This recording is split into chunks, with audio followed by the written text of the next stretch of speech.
This week on Real Talk with Denver7 and CPR News. Combating homelessness in the metro has proved to be a challenge for city leaders. Denver's two mayoral candidates seem ready to take on that challenge. This week we have a Real Talk on homelessness in the metro, looking at Kelly Brough and Mike Johnston's plans and hearing from community members of how realistic they are.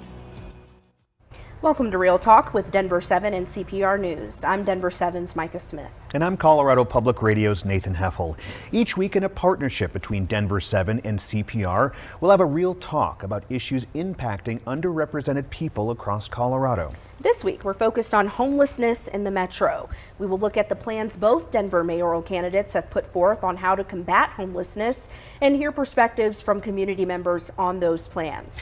First, we want to lay out three main points we're going to cover over this next half hour. We'll hear about the possibility of people getting arrested for camping across Denver, what kind of a role tiny home villages or converted motels can play in these plans, and where the funding can come from for these ambitious projects. We want to start with the possibility of people getting arrested for camping in Denver. Kelly Brough says it would be an option as a last resort. We asked Brough about this during the Denver7 Denverite and Denver Post debate last week. And we asked her specifically about where resources would come from to arrest people, given the city auditor's report finds $13 million is already spent on homelessness.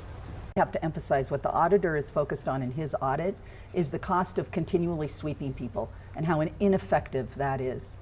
And so I'm proposing we actually stop doing that, and instead, with urgency, we get people to safe outdoor sites, indoor when we can, but safe outdoor sites. So we stop sweeping people and we actually start to save lives. In that process, if somebody refuses to go, or more importantly, isn't capable of making that decision for themselves, I have said I would take them to a place like Denver Cares that we have today. This is a facility for someone who's intoxicated or high and can't take care of themselves. And I would take people to those locations to take care of them through this process. We did reach out to Kelly Brough's team for more clarification on the question that was asked about where resources would come from. Her team did not get into specifics, but said they would need officials in the 7-county metro area to step up to provide services themselves or help Denver fund services. We also want to make clear our guests on today's show are not endorsing either candidate. They are just providing more perspective for us. And we want to welcome Therese Howard from the House Keys Action Network to this Real Talk on homelessness in the metro. Therese, welcome. Thank you. So first, tell us about the work that the House Keys Action Network does. We're an advocacy group made up of mostly houseless or recently houseless folks who fight for rights in housing as directed by houseless people. So we do a lot of outreach and we gather the voices of people with direct experience and then use that to move forward the fights that we have for the basic survival and the housing that everybody needs. Therese, Kelly Brough said that as mayor, arresting people who are experiencing homelessness would be used as a last resort. In your mind, is this different from what's being done now? And also, is it enough to say this would be a last option? No. So the main way in which the camping ban is enforced in Denver right now is through move-on orders. So when a cop with a badge and a gun walks up to you and says, you need to move, you're breaking the law, most people move. And especially when that sort of approach, is just a constant sort of harassment. And so the desired effect, which is moving somebody out of sight and feeling like you have enforced the law, can happen without writing a ticket or arresting anybody. And so that is that's the way that it's done now, and that appears that Kelly is headed in that same direction when she says that, I won't be sweeping, it'll just be a last resort. Well, that's what's happening now. The last resort is barely needed and yet still a possibility. And so the fact that she is still using that possibility of arrest shows that she believes in these types of laws that criminalize survival. So then, in your opinion, what needs to happen to stop homeless camp sweeps completely? Because it seems like it's a huge issue for you, right? Well, what needs to happen is people need to have adequate, appropriate housing that meets everybody's needs and that people can afford. I mean, that's the bottom line. You're going to have people living in public space unless you have actual housing, appropriate places that people want to live. And so, we have to recognize that reality, and then if we want to stop pushing people from block to block, that would be very beneficial for everybody who is currently without housing and surviving on the streets.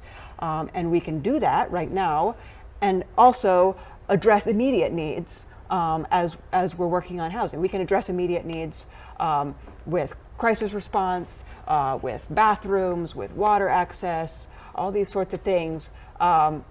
And that's not in the plans of either mayor or candidate. And Teresa, you've said that a lot of times when we hear from candidates, it's the same plan but different words. What resources would be needed to enact a plan that you think would be effective in addressing homelessness in the city? Well, basically we need to go back to the funding levels of the 1970s. Okay. So in the 1970s, we had funding at the federal level that could create, I should say, we need to go back to and expand upon the funding levels of the 1970s, because there was housing that was created at the federal level, largely at the scale of the need. Yes, we did have houseless people, but there was public housing that folks could live in. And that has since been demolished. That funding has been dropped 77% to where now there's $0 federal dollars going towards new public housing. And that's not a pathway to housing. We have lost almost 500,000 units of public housing over the last roughly 25 years. So again, not a pathway to addressing houselessness. That's a recipe for more houselessness. And so if we want to address this, then we need to address the level of resources that are being invested in housing. And that can happen through a lot of different ways. It doesn't have to just be federal funding. There's state dollars, there's local dollars, there's reappropriation of funds, there's also existing housing for rich people that can be reappropriated for poor people. There's a lot of different ways that we can move money, but the resources need to be allocated for housing that people need. All right, Teresa Howard, thank you so much for joining us. And we'll hear more from Teresa toward the end of the show. Coming up, we dig into part of Mike Johnston's plan to address homelessness, and we will specifically look into his plans for more tiny home villages and using hotels for housing. We'll also hear about one nonprofit that's having to shut down its hotel that has housed 70+ community members. This is Real Talk with Denver7 and CPR News.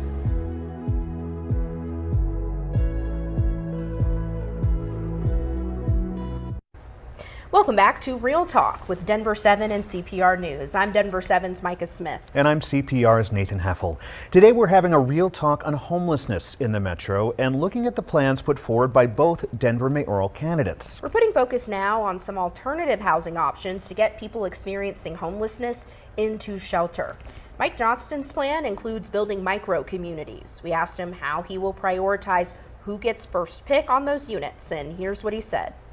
I don't think arresting people who are homeless is the answer. I think the answer is getting people access to housing, that have the supportive services we know people need.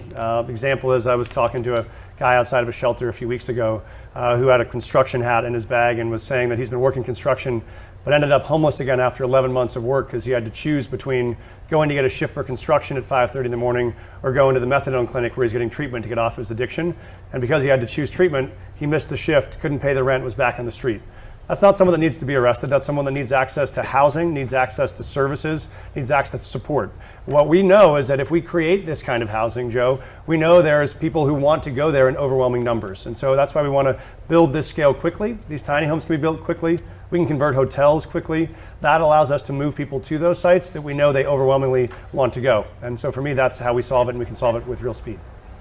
We did reach out to Mike Johnston's team for clarification on how this would be funded. For micro communities in the metro, Johnston plans to use money from Denver's Homelessness Resolution Fund and the recently passed Proposition 123, which is a new state law that uses tax money to pay for affordable housing projects. So with that said, we want to welcome Cassandra Torres to this Real Talk now. Cassandra is the Associate Director of Emergency Shelter with The Gathering Place. Cassandra, thanks for being here. Thank you. First, tell us what The Gathering Place does. Okay. The Gathering Place is a nonprofit organization. We serve transgender, non-binary, and women.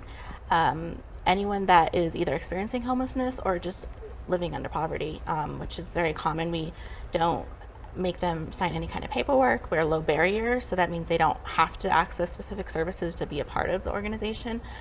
They can just use our laundry service, they can just use the showers, food, and then a part of our organization that started in 2020 was being a part of the non-congregate shelter, which was created in response to the COVID pandemic. So we had partnered at that time with Catholic Charities to run a non-congregate shelter. Meaning that serves- it's a room or something Yes, like that, so as opposed it's to an an old open space. hotel. I Yes, see. an old hotel that was converted into shelter. So each individual has their own space unless they have a selected roommate. So we do have some mother-daughter situations, friends, cousins. So they can be in a room together with 2 beds, but other than that, they're on their own. They have their own shower, their own bathroom, their own space. Yeah, we know you've helped house 70 plus community members with the non-congregate shelter. Talk to me about the current status of the shelter. So currently, we were told it's been about a month now that we are going to be closing.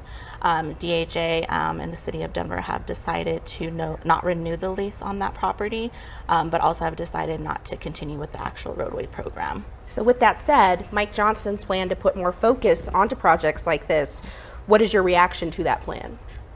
I would love that to be, an action for sure. I think we've seen so much success at our shelter, specifically, again, with the non-congregate, which is the individual space model. We also train our staff in trauma-informed care. Again, we're a low barrier model. We meet people where they're at. They don't have to access services if they're not ready for that.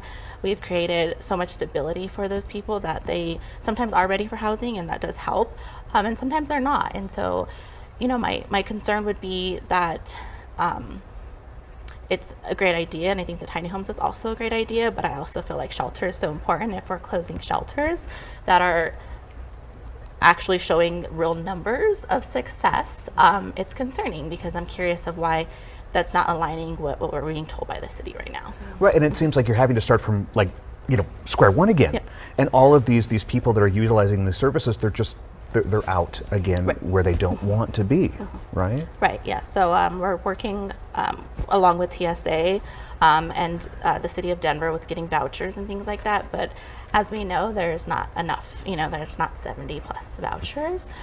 So hoping that we can figure something out. It might be also, from our experience and from the experience I've had at our shelter, not everybody is ready for that next step. Some people need supportive housing. Some people need some pretty intense mental health help, some substance misuse support, and again, that's something that we have not seen in Denver, the resources going to those things. And I think if our goal is to eradicate homelessness, which unfortunately I don't think will ever happen, we do need those resources, and I have yet to hear anyone in the city really focusing on the mental health aspect and the substance misuse, which we have seen in our shelter, and have been able to really help those members be stable. We do not kick people out for using. We do not kick people out for being drunk or under the influence, and that's something that's rare in all shelters in Denver.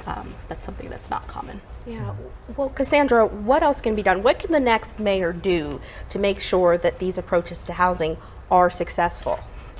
I think what I would like to see, and I think a lot of us would, especially us working at a shelter now that's closing, which was extremely heartbreaking, and it still is for our staff and our members, is to actually be on the ground and talk to people that actually do the work. We have yet to, I know we reached out to all the candidates regarding our closure specifically. We have yet to hear from Callie's team at all, and I know that was since last week. Something might have changed since then. But really just hoping that people would be on the ground that are making these big decisions. We have people that made these decisions at Host, which is the city of Denver, that never stepped foot at the roadway shelter. And that was very concerning because we have been so successful and we have created this community. So I think what I would love to see is, more on the ground from them, but also talking to the people that actually understand homelessness and understand what the people need to be successful, and it's not black and white, and it's not one size fits all. It's very complex. Yeah. Right. Well, Cassandra Torres, thank you so much for joining us for this Yeah. Real Talk, and we'll hear from you more after a quick break. Thank you. You know, both candidates want more affordable housing, but it is a tricky game to make sure people don't get displaced in the process. Both of our guests join us again for their final thoughts on these plans and what's feasible moving forward. This is Real Talk with Denver7 and CPR News.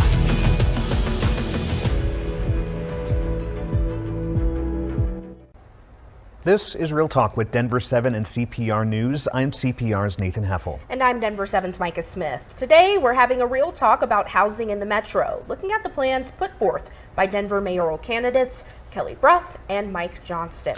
During the Denver7, Denverite, and Denver Post debate last week, we asked both Brough and Johnston about how they'll address affordable housing for low-income Denverites that don't displace current residents. Here's what each had to say. There is a huge gap of affordable housing, not just for folks that are unhoused, but for people that are working full jobs, sometimes 2 full jobs, and still can't get access to housing. This is why it's so important to make sure we have housing that we can guarantee people is affordable and will stay affordable. So my proposal will build these 25,000 units or convert existing units to be permanently affordable so people can get access to them at any income level. If you're making $20,000 a year or $30,000 a year or $60,000 a year, we know we have families that are married couples making $80,000 a year that still can't afford to raise kids in this city. And this links your rent to what you're actually making. And so you don't have a scenario where someone's paying 50% of what they make to to rent. That's what's happening around the city right now. And that's what's making it possible for people to stay in this city. So for me, that priority is about meeting people at whatever income level they're at and making sure they can get access to housing that doesn't burden them and keep them from being able to pay for food for their kids or transportation or the rest of the medication or core services families need. Kelly. This is so key because I think we have to start thinking about housing as the continuum that it really is. So while I'll focus on hardworking families and how we make sure they stay, I'm going to tie it back to this is all part of how we also address unhoused in our city and prevent it. And so for me, I think what has worked in other cities that I think is extremely promising is something called master leasing, where either your housing authority or a nonprofit we would create would start to master lease. In essence, negotiate leases in mass. And we'd be able to pass that reduced rent and hold it flat for years to our own residents. We know 2 things about that. One, it allows us to rehouse people who are unhoused today, and over 40% are estimated to have jobs, so we know that will help us. But it also allows hardworking families to not lose their homes and prevent homelessness. Because in that instance, the master lease signer gets a phone call before someone's evicted, and we start to get ahead of the challenge we face today. And we want to welcome both of our guests back now for final thoughts on this Real Talk on homelessness. We have Therese Howard from the House Keys Action Network Denver and Cassandra Torres from the Gathering Place.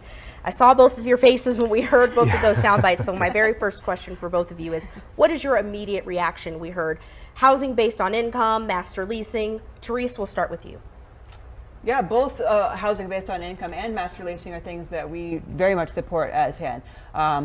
I'm glad to hear more talk about master leasing. We have been asking the city to master lease housing for poor folks, houseless folks for the last 4 years now, with every single time it being voted down by city council.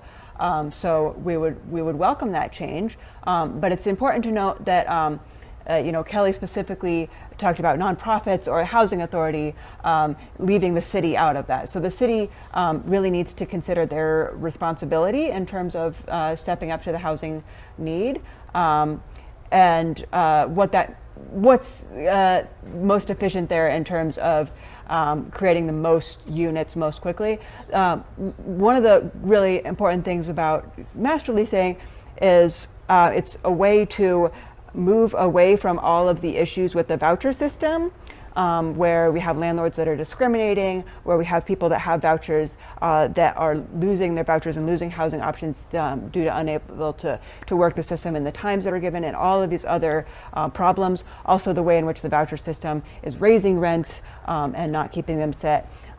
So anyway, it's an important thing, but one of the shortages or the downfalls of the master leasing option is that it still depends on the private market's rent, and the private market is still setting those rent prices. So what we really need to start talking about is housing that is outside of that system, housing that is kept as a public good and not part of the market system that is raising rents. That's what we had when we had public housing, and that continues to be demolished. And when we look towards social housing models like that in Vienna, we see models that have income-based rents, have housing at the scale of the need, and are doing it all through the government's responsibility. Cassandra, what about the unique challenges of the people that you serve? How do you feel they fit into this plan, and is it enough for who you're serving? No, it's not enough, and I don't feel that most of them do fit into the plan. I think it is a great plan, and I think that it is something that we do need. But again, like what Trace said, I do agree the city needs to kind of have the action behind that as well. What the mayoral candidates are saying is not aligned with what my experience has been in the shelter role the past 3 years with the city. So I'm not sure if they're just not on the same page right now. Maybe they will be, hopefully. But yeah, I think they're great ideas and they're great plans, but again, in our experience with our shelter, that has been very successful is a lot of our members need that middle ground, if you will, of sheltering, just to create that stability. Definitely sheltering is not the answer, but I think that it could be a good stepping stone if it's ran properly, and if it's ran in a trauma-informed way, a low barrier approach, which we don't see unfortunately in most shelters in Denver. And again, like we're one of the few not faith-based organizations, so we are able to do more with the members that do feel like they're not cared about, the transgender, non-binary individuals, which make up 39% of the homeless population, and also that number could be very under, because a lot of people we've seen once they leave our shelter, whether they're exited or discharged for something that they've done, they go back to resorting to what they identify at birth, because it is safe. It's safe for them to be on the streets, not identifying as transgender or non-binary. So the numbers and the statistics are probably really out of line with that. But I do think, again, that those housing options are great, but I'm kind of just curious about how do we get people directly from the streets into housing successfully when they need so much more support for mental health, and substance misuse. Some of them aren't able to hold a job, and I know that's a big part of the candidates' spin, right, is like the subsidized income and having affordable housing, but if they're not able to hold a job or be stable on their own, like we have no options for them in Denver. Yeah. Well, Cassandra Torres with The Gathering Place, Therese Howard with HAN, that's the House Keys Action Network Denver. Thank you both so much for being here with us today for this Real Talk. Thank you, Micah. Thank you, Nathan. Well, you can find the full mayoral debate on Denver7.com or on CPR's sister site, Denverite.com. And that's this week's episode of Real Talk with Denver7 and CPR News. Every week, we'll be having a real talk on issues that impact Coloradans who are often overlooked. You can also find all of our shows on Denver7.com/realtalk or at CPR.org/realtalk. Have a great day.